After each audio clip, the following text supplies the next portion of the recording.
ជានិស័យដែលឲ្យយើងបានជួបគ្នាពេលវេលាធ្វើឲ្យយើងបានស្គាល់ចិនក្តីស្រឡាញ់ជ្រាបពេញបែងដងមកនឹងអូនជាគូជីវិតរស់មិត្តជាមនុស្សដែលបងប្រាថ្នា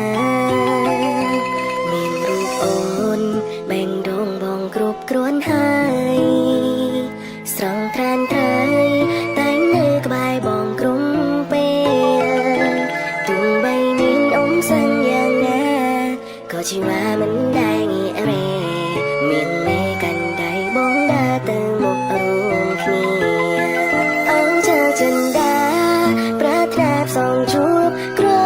ប់ជាតិទោះយើងធ្លាប់ឃ្លាតតែយើងនៅតែអាចចាប់បងនឹងរក្សាស្នេហាមួយនេះមិនឲ្យទូលិញគ្មានអ្វីបំបែកយើងចេញសេចក្តីស្រឡាញ់ធំជាងលោកា